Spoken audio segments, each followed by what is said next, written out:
Hi students, welcome to Jayadev academy.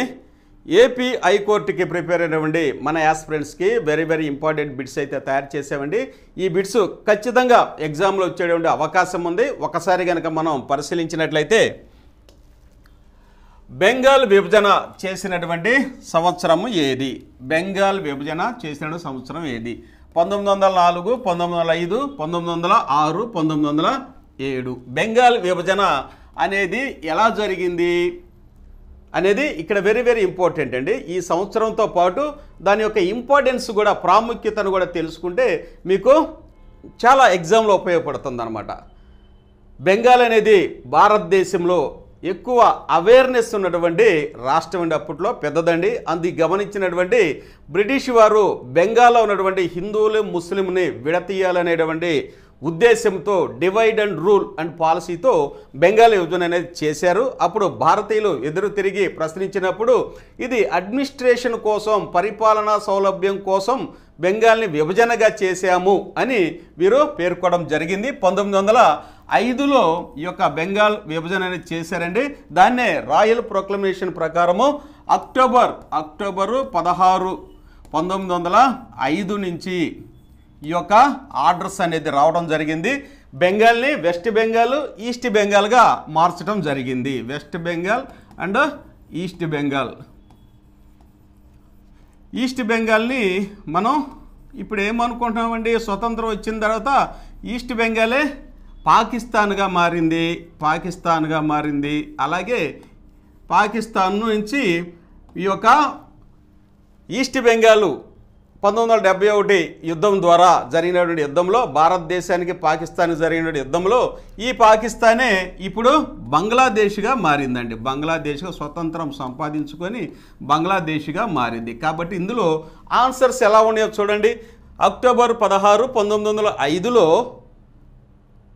పరిపాలనా సౌలభ్యం కోసము అనేటటువంటి దురుద్దేశంతో బ్రిటిష్ వారు ఎక్కువ అవేర్నెస్ ఉన్నటువంటి, స్వతంత్ర ఇచ్చా ఉన్నటువంటి రాష్ట్రము బెంగాల్ని హిందువులు ముస్లింలుగా విడదీయటానికి డివైడ్ అండ్ రూల్ పాలసీతో 2 రాష్ట్రాలుగా విభజించారు.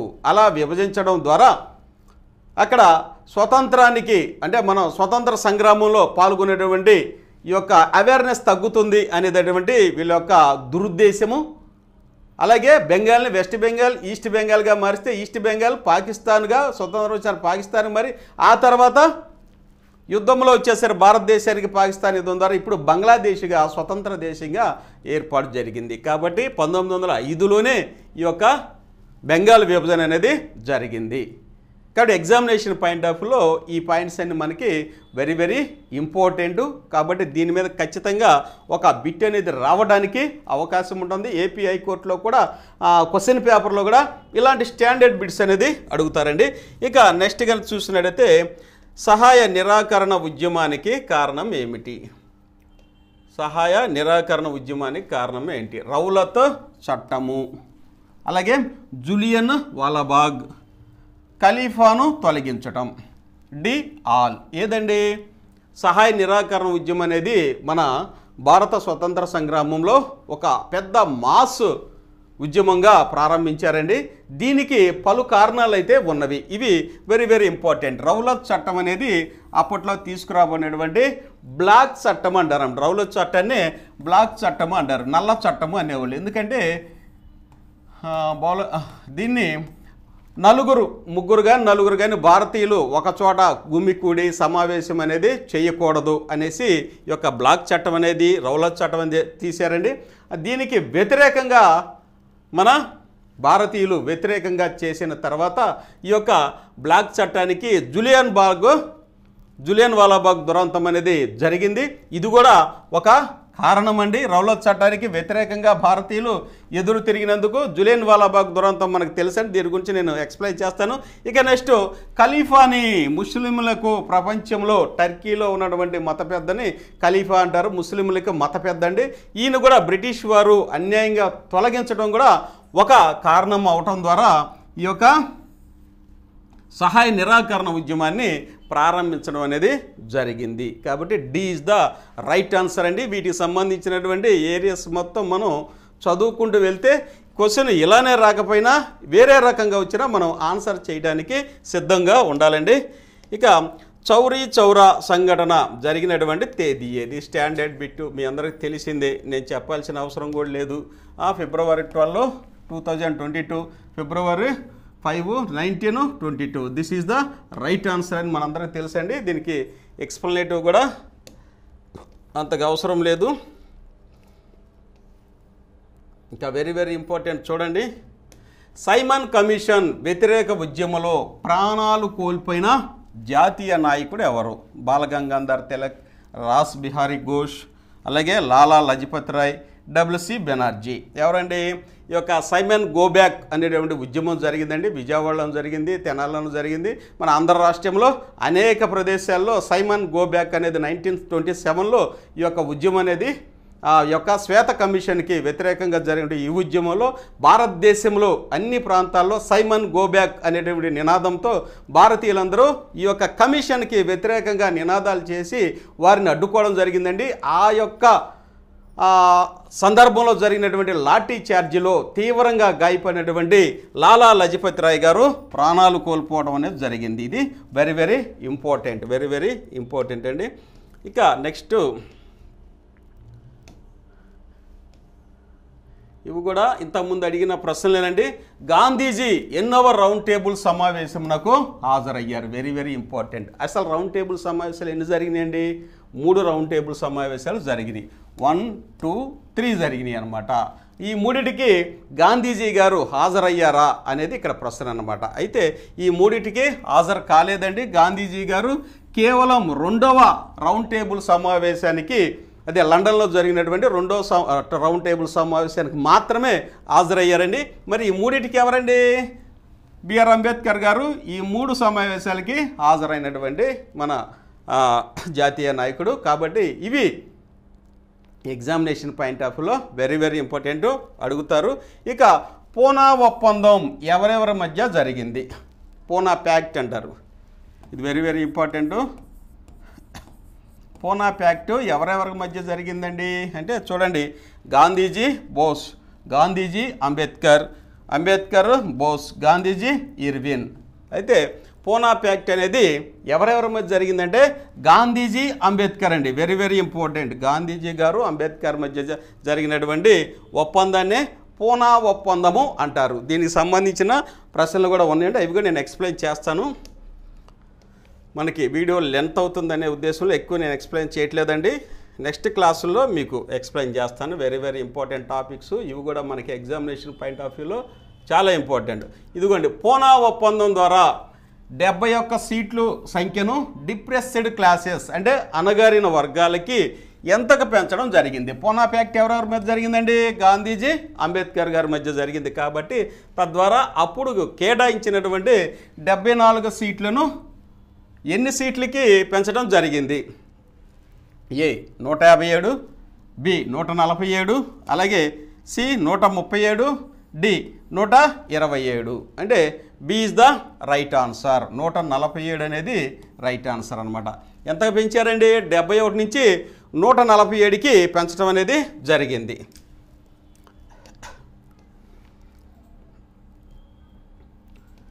ఈస్ట్ ఇండియా కంపెనీ పాలన అంతం చేసే రాణి గారి మ్యాగ్నా కార్టా ఎప్పుడు రిలీజ్ అయింది? ఈస్ట్ ఇండియా కంపెనీ మన భారతదేశాన్ని మొట్టమొదటిసారిగా వచ్చి పరిపాలించింది ఏంటంటే ఒక private company, east India company. వాళ్ళ యొక్క దుర్మార్గాలు దురంతాలు ఎక్కువ అవడం వల్ల ఇక బ్రిటిష్ ప్రభుత్వం ఆ యొక్క కంపెనీ యొక్క పరిపాలన భారతదేశంలో రద్దు చేయడానికి కారణమైనటువంటి మ్యాగ్నా కార్టా అంటే ఏదంటే ఏ డేట్న వచ్చింది? ఇది వెరీ వెరీ ఇంపార్టెంట్ అండి. 1857 నవంబర్ 1, 1850 డిసెంబర్ 1, 1858 నవంబర్ 1, 1850 డిసెంబర్ 1. ఏది రైట్ ఆన్సర్ అండి? C is the right answer. 1858 November 1 అనేది రైట్ ఆన్సర్ అండి. దీన్ని మ్యాగ్నా కార్టా అంటారు.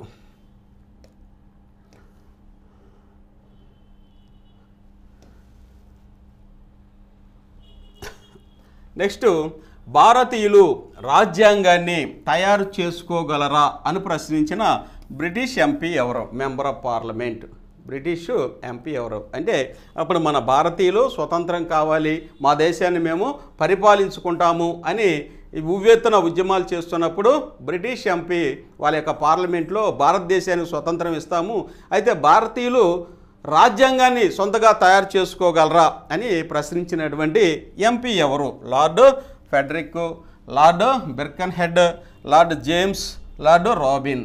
లార్డ్ బిర్కన్హెడ్ అనేటువంటి ఎంపీ ఈ యొక్క ప్రశ్న అయితే సంధించడం జరిగింది. Answer is the B is the right answer.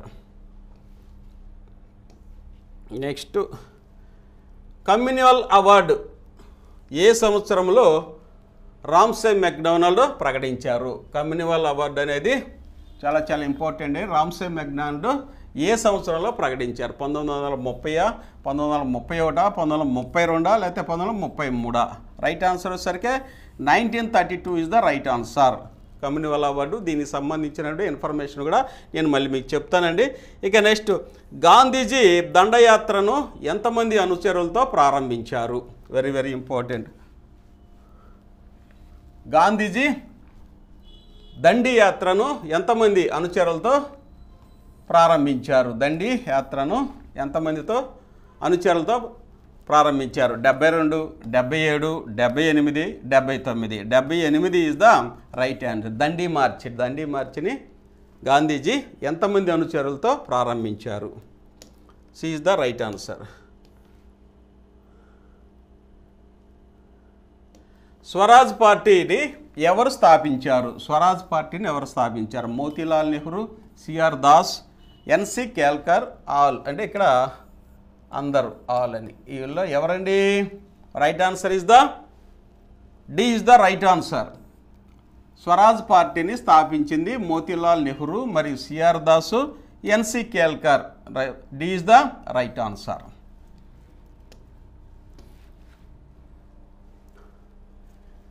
Simon కమిషన్కి మరొక పేరు ఏమిటి? సైమన్ కమిషన్కి మరొక పేరు ఏంటి? వైట్ కమిషన్, శ్వేత కమిషన్, నల్ల చట్టం, ఏ అండ్ బి.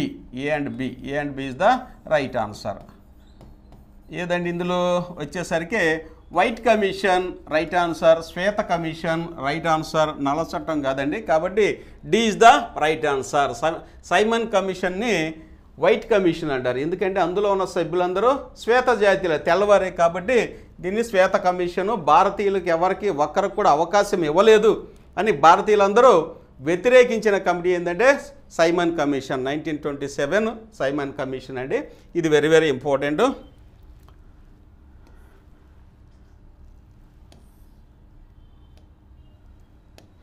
సంపూర్ణ స్వరాజ్ ప్రకటించిన ఐఎన్సి మీటింగ్ ఏది? ఇండియన్ నేషనల్ కాంగ్రెస్ మీటింగ్స్ అనేవి జరిగినాయండి. సంపూర్ణ స్వరాజ్, పూర్తిగా మాకు స్వతంత్రం కావాలి అని ఏ ఐఎన్సి మీటింగ్లో తీర్మానం చేశారు? లాహోరు 1929, కరాచీ 1929, కలకత్తా 19, బాంబే 19. ఏదండి? లాహోర్లో జరిగినటువంటి 1929లో జరిగినటువంటి ఐఎన్సి మీటింగ్లో సంపూర్ణ స్వరాజ్యం మాకు కావాలి అని భారతీయులు తీర్మానించిన సమావేశం ఏదంటే లాహోర్ అండి. లాహోర్. ఇక్కడ చూడండి, 3 రౌండ్ టేబుల్ సమావేశములకు హాజరైన వారు ఎవరు? గాంధీజీ, అలాగే డాక్టర్ బిఆర్ అంబేద్కర్, జవహర్లాల్ నెహ్రూ, తిలక్. ఎవరండి? ఇంతకుముందే చెప్పాం. 3 రౌండ్ టేబుల్ సమావేశాలకి హాజరైన వారు డాక్టర్ బిఆర్ అంబేద్కర్ గారండి. ఇది చాలాసార్లు ఈ ప్రశ్న వచ్చిందండి. బెంగాల్ విభజనకు కారకుడు ఎవరు? Lord Dalhousie, Lord Curzon, Lord Canning, Lord Irwin. Lord Curzon is the right answer.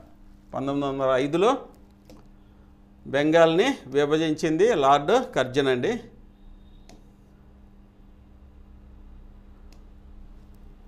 Very very important. గతంలో కూడా ఈ ప్రశ్న రావడం జరిగింది.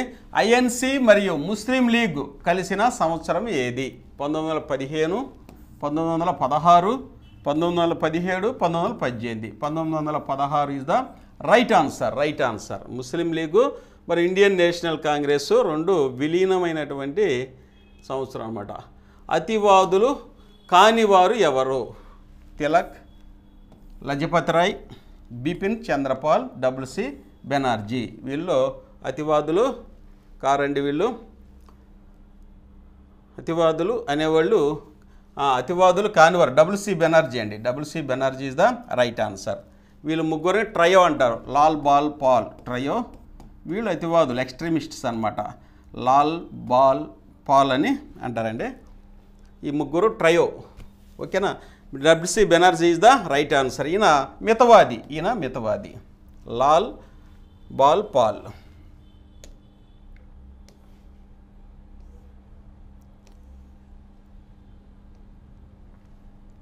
Very very important. ఈ సమావేశంలో INC అతివాదులు మరియు మితవాదులుగా విడిపోయారు. కలకత్తానా, బెనారసా, అహ్మదాబాదా లేకపోతే సూరత్తా? Surat is the right answer.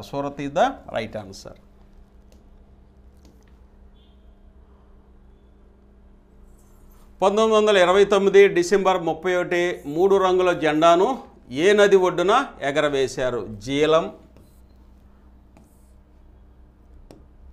Jhelum, రావి, బ్రహ్మపుత్ర, సబర్మతి. మనం చెప్పుకున్నట్టుగా సంపూర్ణ స్వరాజ్ కావాలని తీర్మానం చేసుకొని లాహోర్లో 1929 డిసెంబర్ 31న రావి నది ఒడ్డున 3 రంగుల జెండాన్ని ఎగరవేయటం అనేది జరిగిందండి.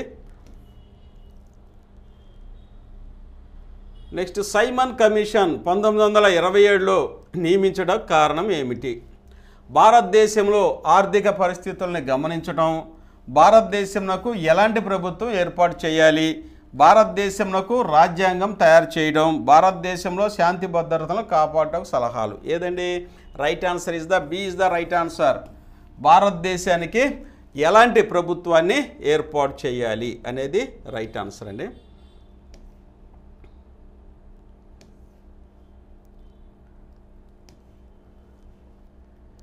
రౌలత్ చట్టం, బ్లాక్ చట్టాన్ని ఏ వైస్రాయ్ కాలంలో వేయడం జరిగింది?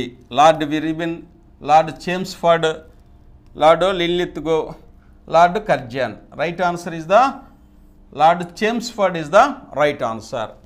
ఓకే, ఇలా మీకైతే వెరీ వెరీ ఇంపార్టెంట్ బిట్స్ అనేవి మన జయదేవ్ అకాడమీ తరఫున ప్రొవైడ్ చేయడం జరుగుతుందండి. ఇవన్నీ ఎగ్జామినేషన్ పాయింట్ ఆఫ్ వ్యూలో వస్తుంది. అలాగే ఏపీ హైకోర్టుకి అయితే ఇవి చాలా ఉపయోగం అండి. కాబట్టి మన జయదేవ్ అకాడమీ ప్రతినిత్యం ఎగ్జామినేషన్ ఓరియంటేషన్లో, కాంపిటేటివ్ అప్రోచ్లో మీకు ఈ బిట్స్ అయితే తయారు చేస్తున్నాం. ఇంకా లెంత్ అవుతుంది, వీడియో లెంత్ అవుతుంది కాబట్టి ఇంతటితో నేను కంప్లీట్ చేస్తున్నాను. ఇక ఎవరైతే కొత్తగా మన ఛానల్ చూస్తున్నారో దయచేసి సబ్స్క్రైబ్ చేసుకోండి, మీకు చాలా ఉపయోగపడుతుంది. సబ్స్క్రైబ్ చేసుకోండి, అలాగే లైక్ చేయండి. సబ్స్క్రైబ్ చేయండి, లైక్ చేయండి. మీ ఫ్రెండ్స్కి కూడా ఈ వీడియోని షేర్ చేస్తే వారికి ఉపయోగపడుతుంది, మన అకాడమీకి కూడా మీరు హెల్ప్ చేసినట్టుగా ఉంటుంది. ఇక కొత్తగా చూసేటటువంటి ఆస్పిరెంట్స్కి మనం ఏంటంటే, మన జయదేవ్ అకాడమీ వారు మీకోసం రాష్ట్రంలో కూటమి ప్రభుత్వం ఏర్పడిన తర్వాత ఎగ్జామినేషన్ పాయింట్ ఆఫ్ వ్యూలో వెరీ వెరీ ఇంపార్టెంట్, కనీసం 6 నుంచి 10 క్వశ్చన్లు వచ్చే అవకాశం ఉంటుంది జనరల్ స్టడీస్లో. ఇవి ఎక్కడ మీకు బయట కూడా దొరకవండి. A to Z ఒక సర్వే ఉందంటే ఆ సర్వేలో ఉన్న పారామీటర్స్ మొత్తం ఎలా అడుగుతారు అనేది ఆ సర్వేను మొత్తం కులంకషంగా చర్చించి, గమనించి, పరిశీలించి వాటి నుంచి ఎక్స్పర్ట్ ఫ్యాకల్టీతో మీకైతే బిట్స్ తయారు చేసినటువంటి వాల్యూమ్ 1 అనేది మీకు అందుబాటులో ఉందండి. ఇది న్యూ ఎడిషను. హ్యాపీగా మీరు పర్చేజ్ చేసుకోదు, ఎక్కడ బయట దొరకదు. ఇక ఎవరైతే ఏపీ హైకోర్టు ఆన్లైన్ క్లాసెస్లో జాయిన్ అవుతారో వారికైతే ఒక బంపర్ ఆఫర్ అండి. ఇదే బుక్ PDF రూపంలో మీకు ఆన్లైన్ క్లాసెస్లో కూడా ఫ్రీగా ఇస్తున్నాం. దీంట్లో వచ్చేసరికి ఇదిగోండి ఏపీ ప్రభుత్వ పథకాలు, పాలసీలు, సర్వేలు, మరి అన్ని ముఖ్యాంశాలు ఇవన్నీ మీకు అందుబాటులో ఉంటుంది. ఈ తక్కువ టైంలో ఇన్ని పారామీటర్స్, ఇన్ని అంశాలు మీరు కవర్ చేయడం అనేది చాలా కష్టంగా ఉంటుంది. కాబట్టి తక్కువ టైంలో ప్రిపరేషన్ అనేది మీరు కొనసాగించాలి, ఉద్యోగం వచ్చే విధంగా ప్రిపేర్ అవ్వాలి. కాబట్టి సమయాన్ని ఎక్కువగా మనం సద్వినియోగం చేసుకోవాలి. కాబట్టి ఈ బుక్ అయితే మీకు అతి తక్కువ కాలంలో ఎగ్జామినేషన్కి కావాల్సినటువంటి అన్ని అంశాలు ఇప్పుడు ఈ ప్రభుత్వం యొక్క పాలసీలు, ప్రభుత్వ పథకాలు, సర్వేలు మొత్తం మీకు అందుబాటులో మరొకసారి నేను చెప్తున్నానండి. ఇక ఎవరైతే ఈ యొక్క ఏపీ హైకోర్టుకి సీరియస్గా ప్రిపేర్ అయ్యి ఉద్యోగం కావాలనుకుంటున్నారో వారందరికీ మనం ఏంటంటే మన జయదేవ్ అకాడమీ మంచి కాంపిటేటివ్ అప్రోచ్లో ఎగ్జామ్కి క్వాలిఫై అయినటువంటి కాంపిటీటర్స్తో మీకైతే ఈ ఆన్లైన్ క్లాసెస్ తయారు చేసి ఇంకా అప్డేట్ చేస్తూ ఉంటామండి. ఇలా బిట్స్ ఇచ్చాము, ఇలా బిట్ల రూపంలో ప్రతిసారి మీకైతే మంచి మెటీరియల్ అందిస్తాము ఎగ్జామినేషన్ మోడ్లో. ఇక్కడ నువ్వు చూసినట్లయితే చూడండి, ఈ ఆన్లైన్ క్లాసెస్ అనేవి కేవలం 499 రూపాయలకే తక్కువ పెట్టాము. ఎందుకంటే మన ఆస్పిరెంట్స్ చాలామంది సార్ ఫీజు తగ్గియండి సార్, మాకు ఎప్పటి నుంచో ప్రిపేర్ అవుతున్నాం, సరైన నోటిఫికేషన్ లేదు సార్, ఇప్పటికే ఆర్థికంగా నష్టపోయాం సార్ అని చాలామంది రిక్వెస్ట్ చేసిన పిదప ఎంతో నాణ్యమైనటువంటి క్లాసులు కేవలం 499కి ఇవ్వడమే కాకుండా ఇప్పుడు 200 రూపాయలు అంటే 199 రూపాయలు ఉన్నటువంటి ప్రభుత్వ పథకాల పాలసీల బుక్ వచ్చేసరికి దీంట్లో ఫ్రీగా మీకు పీడిఎఫ్ రూపంలో అందిస్తున్నామండి. కాబట్టి మీరు ఇక్కడ 200 రూపాయలు బోనస్గా కూడా పొందుతారు. 499లో 200 రూపాయలు బోనస్ కూడా వస్తుంది. ఇలా అన్ని క్లాసెస్ జూనియర్ అసిస్టెంట్స్ ఇదిగోండి 490, దీనికి కూడా ఈ బుక్ ఫ్రీగా వస్తుంది. బుక్ అంటే అందులో మనకి పీడిఎఫ్ రూపంలో ఉంటుంది. అలాగే ఎగ్జామినరు, ఇంకా field assistants, stenographer, process server, వీళ్ళకి కావాల్సినటువంటి అన్ని క్లాసెస్ మన జయదేవ్ అకాడమీలో ఆన్లైన్లో మీకు అందుబాటులో ఉన్నవండి. కేవలం 499 రూపాయలే. మీ ఫ్రెండ్స్ కూడా ఇవి షేర్ చేయండి ఇన్ఫర్మేషను. అలాగే ఇంకా ఎవరైతే గ్రామ వార్డు సచివాలయానికి ప్రిపేర్ అవుతున్నారో వారందరికి మనం ఏంటంటే ఆ ఆన్లైన్ క్లాసెస్ మెటీరియల్ అన్నీ మనకి అందుబాటులో ఉన్నవండి. ఇక యాప్లో ఎలా జాయిన్ అవ్వాలని చాలామంది ప్రశ్నిస్తున్నారు. నేను క్లాసెస్లో ఉండటం వల్ల మీకు లిఫ్ట్ చేయలేకపోతున్నాను, దయచేసి క్షమించండి. అందుకని మీకోసం డీటెయిల్గా ఈ ఇన్ఫర్మేషన్ అడుగుతున్నారు కాబట్టి డీటెయిల్గా కొత్త వారికి మళ్ళీ చెప్తున్నాను. ప్లేస్టోర్లో మనం యాప్ని ఎలా డౌన్లోడ్ చేసుకుంటామో అలాగే మన జయదేవ్ అకాడమీ యాప్ని మీరు డౌన్లోడ్ చేసుకోవచ్చు. ఇక్కడ మీకు చూపిస్తాను, ఈ 3 డైలాగ్ బాక్స్లో పక్క పక్కనే పెట్టాను చూడండి. మీరు ప్లేస్టోర్కి వెళ్ళి జయదేవ్ అకాడమీ అని టైప్ చేశారనుకోండి, యాప్ ఇదిగోండి ఈ లోగోతో మీకు కనిపిస్తుంది. వెంటనే ఇన్స్టాల్ చేసుకోండి. ఇన్స్టాల్ చేసుకుని వెంటనే వెల్కమ్ టు జయదేవ్ అకాడమీ అని వస్తుంది. అయితే ఇక్కడ మీరు చేయాల్సింది చిన్న అంశం ఏంటంటే వాట్సాప్లోకి వెళ్ళబాకండి, ఇదొద్దు, దీంట్లోకి వెళ్ళొద్దు, దీంట్లో వెళ్తే రాదు.